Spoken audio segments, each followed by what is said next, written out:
ख्रिस्तामधील प्रियांनो, सलाम. विश्ववाणी परिवाराकडून आम्ही मार्गाकरिता प्रकाश कार्यक्रमात आपले सहर्ष स्वागत करीत आहोत. तो चालवी सुचे मना जय हा विचार, तै वाटे समाधान फार. तो चालवी मला स्वहस्ते चालवी, मी त्याला मान्य सर्वस्वी, प्रभूच स्वतः चालवी.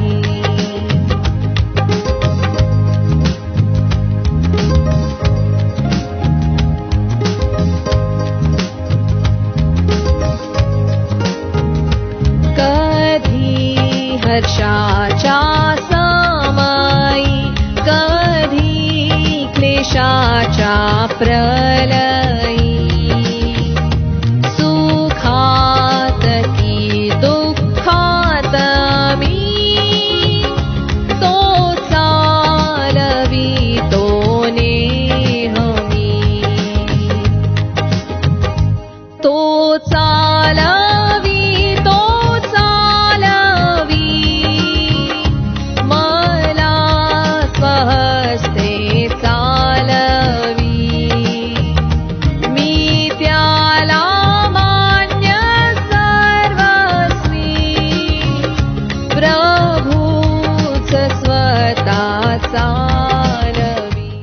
आजच्या मन्नाकरिता देवाचे वचन, निर्गमयाचा 14 अध्याय 21 ते 26 वचन. निर्गमयाचा 14 अध्याय 21 ते 26 वचन. मोशेने आपला हात समुद्रावर उगारिला, तेव्हा परमेश्वराने रात्रभर पूर्व दिशेचा जोराचा वारा वाहून समुद्र मागे हटविला. त्यामुळे पाण्याचे 2 भाग झाले व मधली जमीन कोरडी झाली. इस्रायल लोक बऱ्याच समुद्रात कोरड्या जमिनीवरून चालू लागले आणि उजवीकडील व डावीकडील पाणी त्यांच्यासाठी भिंतीसारखे झाले. तेव्हा मिस्र्यांनी त्यांचा पाठलाग केला आणि फारोचे सर्व घोडे, रथ व स्वार त्यांच्या पाठोपाठ समुद्रामध्ये गेले. आणि रात्रीच्या शेवटल्या प्रहरी परमेश्वराने अग्नीच्या व मेघाच्या स्तंभातून मिस्री सेनेकडे पाहून त्यांची त्रेधा उडविली. त्याने त्यांच्या रथाची चाके काढून ते चालविणे कठीण केले. तेव्हा मिस्री लोक म्हणू लागले, आपण इस्रायलापासून पळून जाऊ, कारण परमेश्वर त्यांच्या बाजूने मिस्रांशी लढत आहे. परमेश्वर मोशेला म्हणाला, आपला हात समुद्रावर उगार, म्हणजे पाणी पूर्वीसारखे जमून मिस्रावर, त्यांच्या रथावर व स्वारांवर येईल. प्रभू परमेश्वर या वाचलेल्या वचनाद्वारे आपला आजचा दिवस आशीर्वादित कर. प्रिय प्रभू येशू ख्रिस्ताच्या नावामध्ये आपण सर्वांना सलाम. निर्गमन 14 अध्याय 21 ते 26 वचन आम्ही आज सकाळच्या समय पाहत आहोत. आणि या ठिकाणी आम्ही पाहतो की परमेश्वराने इस्रायल लोकांसमोर मोठा चमत्कार केला. आणि तो चमत्कार आम्ही पाहतो की परमेश्वराने इस्रायल लोकांना त्या समुद्रामधून बाहेर काढले आणि तो समुद्र 2 भागामध्ये विभाजित झाला. या ठिकाणी आम्ही पाहतो 22 वचनामध्ये, इस्रायल लोक भर समुद्रातून कोरड्या जमिनीवरून चालू लागले. प्रियानो, आम्ही पाहतो की या ठिकाणी 2 भाग झालेले आहे आणि मधामधून इस्रायल लोक चालू लागले. त्या पाण्याच्या प्रवाहाला परमेश्वराने 2 भागामध्ये विभाजित केलं आणि तिथं कोरडी भूमी काढून त्यांच्या समोर मार्ग काढला.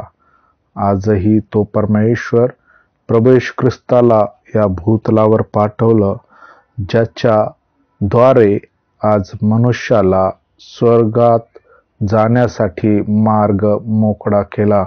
आणि नरकाच्या भिंतीत आणि स्वर्गाच्या भिंतीमधून आज जो मनुष्य आपला जीवनातला प्रवास करत आहे, आज प्रभू येशू आहे, जो मार्ग आहे आणि त्याच्याद्वारे आम्ही त्या परमेश्वराकडे जाऊ शकतो, त्याच्याकडे आमच्या जीवनाची वाटचाल करू शकतो. महत्वाची गरज आहे की आम्ही तो मार्ग ओळखावा. प्रभू येशू ख्रिस्त योहान कृष्णवर्तमान 14 अध्याय 6 वचनामध्ये तो म्हणतो, मार्ग, सत्य व जीवन मीच आहे. प्रभू येशू ख्रिस्त मार्ग आहे, परंतु चालणं माझं आणि तुमचं कर्तव्य आहे. आम्ही त्याला पाहणं, त्याला जाणून घेणं आणि आपल्या जीवनामध्ये त्याला स्वीकारून त्याच्या अनुरूपी त्याच्या मार्गदर्शनामध्ये आमचं जीवन व्यतीत करणं हे माझं आणि आपलं सर्वांचं कर्तव्य आहे. आजही जर आम्ही प्रभू येशूवर विश्वास ठेवतो तर मृत्यूतून आम्ही पार होऊन जीवनाकडे जाऊ शकतो. आज तो प्रभू येशू ख्रिस्त आमची वाट पाहत आहे. काय आपलं जीवन त्याला समर्पित करूया का? आणि आम्ही आपल्या जीवनामध्ये त्याला आमंत्रित करूया का? तो परमेश्वर आम्हाला सहाय्य करेल. प्रार्थना करूया. स्वर्गाच्या महान वैभवाने भरलेले जिवंत देव बाप्पा, तूने ह्या पृथ्वीवर प्रभूजी अनेक चमत्कार केले आणि आम्ही पाहतो प्रभूजी की मिस्र देशामधून इस्रायल लोकांना काढण्यासाठी पण तूने अद्भुत कृत्य केले. आजही प्रभू परमेश्वर बाप्पा मनुष्याला नरकाच्या अग्नीतून काढण्यासाठी तू चमत्कार करत आहेस आणि प्रभूजी मार्ग दाखवत आहे की आम्ही वाचावं, आमचं जीवन नरकाच्या अग्नीतून बाहेर निघावं. आणि त्यासाठी तूने मार्ग तयार केला प्रभू येशू ख्रिस्त. आणि प्रभू आम्ही प्रार्थना करतो त्या मार्गामध्ये चालण्यासाठी आणि प्रभूची आपलं जीवन तुला देण्यासाठी आम्हा सर्वांना सहाय्य कर, जेणेकरून अग्नीतून वाचून प्रभू स्वर्गीय जीवनाकडे वाटचाल करू आणि आमचं जीवन आशीर्वादित होईल. प्रार्थना येशूच्या नावात मागतो म्हणून ऐक. आमेन.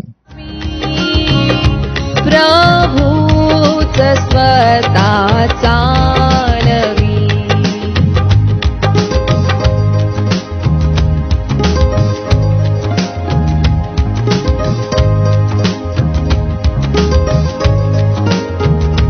संपेल जेव्हा माझी धाव, जय होई माझा पूर्ण भाव.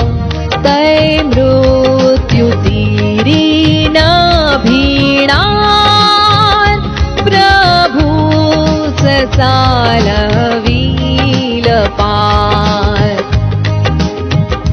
तो चालवी, तो चालवी, मला सहस्ते चालवी.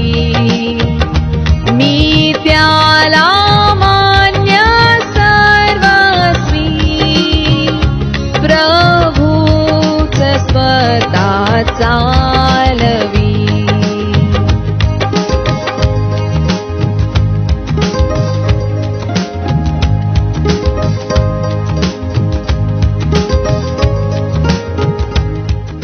माझ्या दुःखात माझे सांत्वन हे आहे की तुझे वचन मला नवजीवन देते. आमचा टोल फ्री नंबर 1-800-2700-333.